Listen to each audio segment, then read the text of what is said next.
Is it important to have women in technology? Fairly important, I'd say. But that's not the subject of today's episode of How We Manage Stuff. We're supposed to be talking about systematic ways of creating a vision for your organization. We're following a model that you developed for DARPA. Well, things have changed a bit. Okay, though it sounds as if the characterization, a bit, is an understatement. We'll get to our topic. However, Anna, our intern, has asked if she can have a moment to talk about the Grace Hopper celebration of women in computing. I thought of all people you'd understand. Oh, of course. I should have guessed. Okay, let's give her some time. Anna, are you ready? I'm ready. Are you ready, Maddie? Yes. You may start.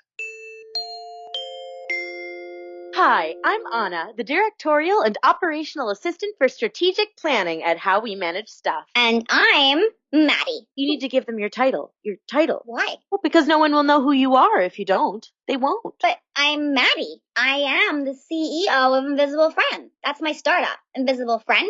It has an app. It shows kids their invisible friends. It's friendly. We're here to talk about the Grace Hopper celebration of women in computing. We are. It is the single most important event for women in technology.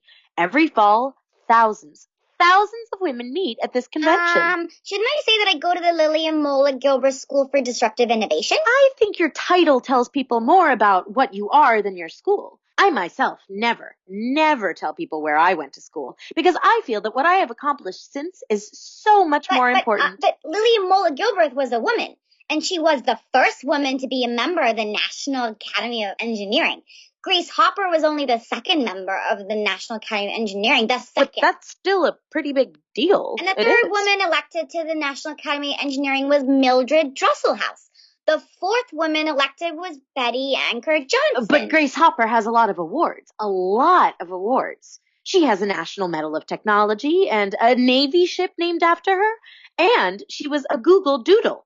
And a conference that meets woman every elected year. to the National Academy of Engineering was, ding ding, Ruth Davis. The sixth was Jean Sammet. She was also in computing. Do you know the names of all the women elected to the National Academy of Engineering? Yes, there are 163. Do you want me to tell them to you? Lily and Mola Gilbert, Grace Hopper, Mildred Dresselhaus. No, we're going to talk about Grace Hopper today. Grace Hopper was a computer scientist in the 1940s, 1950s, and 1960s. She was. That, of course, was enough to get her elected to the National Academy of Engineering. Because in the 1940s, there were no women's bathrooms in engineering schools. There weren't. Just men's bathrooms. Just men's. So, if you had to go to the bathroom, even just to freshen up and maybe check your makeup because you have to do that sometimes, or just have a moment away from men, just a little moment, you would have to put on your shoes, bundle yourself up, and go to, the liberal arts building, or nursing, for heaven's sake, and find a bathroom there. If that doesn't get you into the National Academy of Engineering by itself, I don't know what will. And she worked for the Navy. Well, she worked at Harvard, and the Navy paid for her computer, and eventually she became an admiral in the Navy, but I think that was mostly a recognition for all her contributions. All of her contributions. And for years, she was about the only woman in computing, though I guess there had to be more. But the bathrooms. No bathrooms? I mean, that really sends a message. If the guys don't want you, they're not going to give you a bathroom. Pure and simple. And software. And she worked in software, which was originally considered to be not that important. But now we know that software is everything. Absolutely everything. I mean, who really cares about hardware? I don't. And I don't know anyone who does. So we finally turned to the software pioneers and found that many of them were women, including Grace Hopper. And Gertrude Blanche, and Jean Sammet, and Kathleen Mockley, and Irene Stegan, and Jean Bartik, and Frances Holberton, and Ida Rhodes. You know the names of all these women too? All of them? Yes. Do you want to know what they did? Tell me about your exhibit for the Grace Hopper celebration. I made a booth for the Grace Hopper celebration because I'm a woman. Yes. Yes. And because I'm CEO of Invisible Friend. Okay, right. And we were going to call it Imaginary Friend, but we couldn't get the URL. We know. But Jamal lied and said he had it. And so I fired him. Your exhibit booth. Your booth? Yes. I made it myself. I had some help from Sabrina, but I mostly did it myself. Sabrina? Who's Sabrina? Oh, she's my director of sales. She's in the 5th grade. We printed the banner ourselves. We use Adobe. That's funny. It's a funny word, Adobe. And we made gotchas. Gotchas? Yes, gotchas. Things to give away. We made them. We made them ourselves with our new 3D printer. They're keychains because we all have to carry our keys. Tchotchkes. Tchotchkes, conference gifts. Yeah, gotchas. Here's one. It says, Invisible Friend and Grace Hopper's Celebration. And it has a friend on it, too. But the friend is invisible. Well, that's very nice. Very nice. Oh, this is Vinny. Let me put him on speaker. Hey, Vinny. Hey, Anna. Listen, I'm going to have to ask you to talk to Maddie because we have tried all that we can. Hi, Vinny. And we're just stuck. The conference was sold out months ago, and there's no way that she's going to be able to Vinny, go. It's not clear that they would accept her company, even if there was space. Maddie, An 8-year-old entrepreneur is a tough sell. Vinny, we should have planned ahead, had an adult Maddie, trustee, perhaps a woman. They just won't accept that she can be a responsible CEO. Not fair. I am CEO of Invisible Friend. Me, Maddie. And you can't take it. Not you, not Jamal, not Grace Hopper. I'm CEO. Uh-oh. I was on. My mistake. I should have said. I'll fix it. Let me speak to Maddie. She's not here. Anna, we're going to go back to the podcast. Yes, please.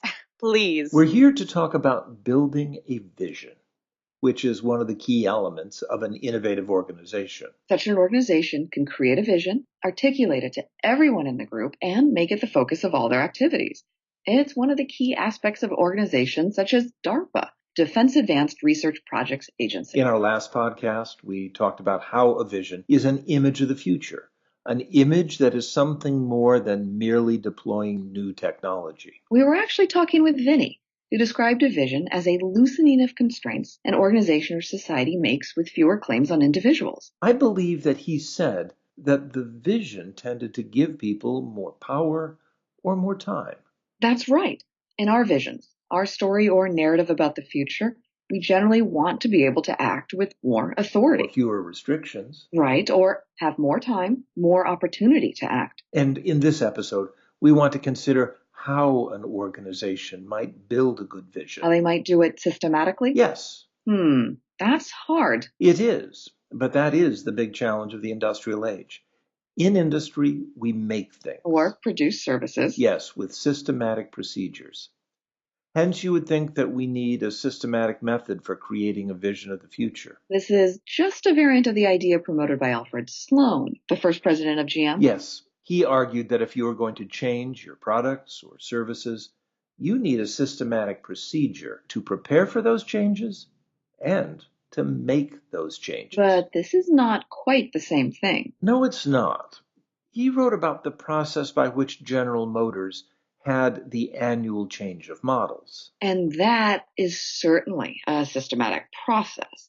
We're talking about a process that produces a narrative of the future, a narrative that will guide the organization forward. Right, a narrative that will balance two conflicting ideas. It will be compelling enough to serve as a goal for the organization. And yet be sufficiently grounded in reality to be achievable. In spite of all the talk in the managerial literature about big, audacious goals. Because if you look at big, audacious goals, most are neither as big nor as audacious as claimed. And yet, when you work with an organization, you do really need to engage the collective imagination of the group and push that imagination hard to get people to think in new ways.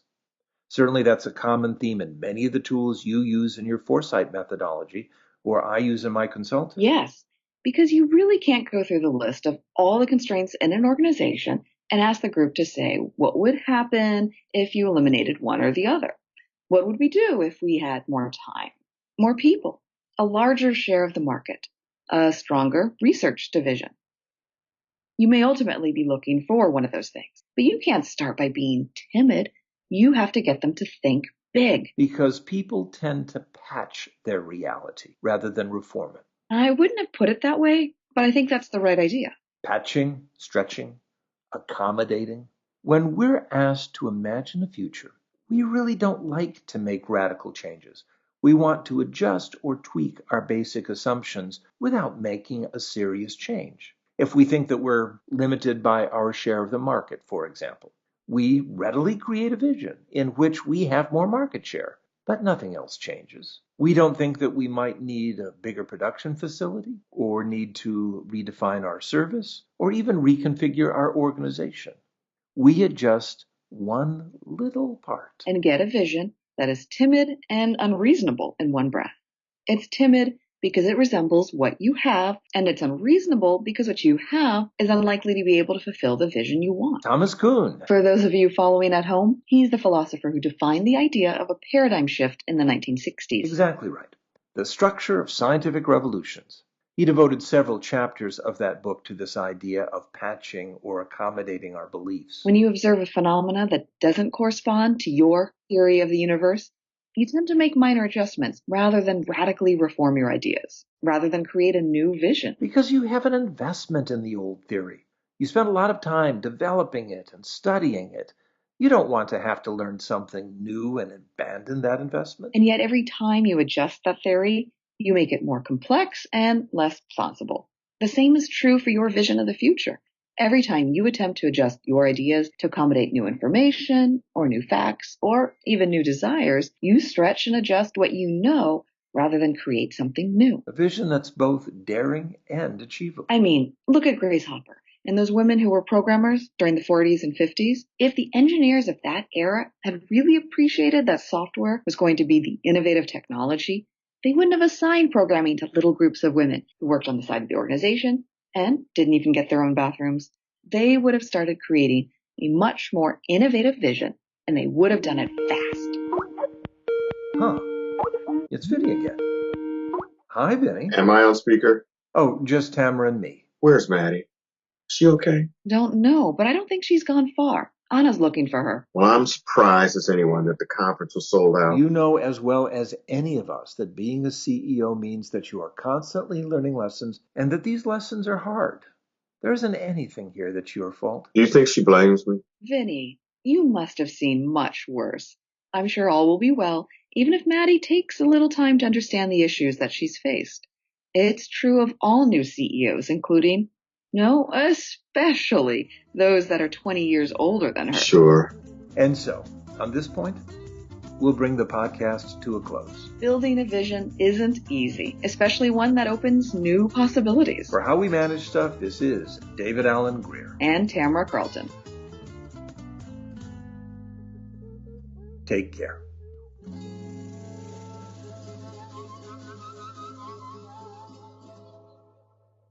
I am the CEO of Invisible Friend. I am. And I'm going to the Grace Hopper celebration. I am Maddie. Maddie, the CEO. The CEO, I have to tell you to subscribe to How We Manage Stuff through iTunes or Google Play or our website, http://howwemanagestuff.com or Facebook or LinkedIn or on my app, Invisible Friend, or wherever fine podcasts are sold. This is episode 16415 and is copyright 2016 by Jaggy LLC. All rights reserved. Bye. Oh, this is me, Maddie, the CEO.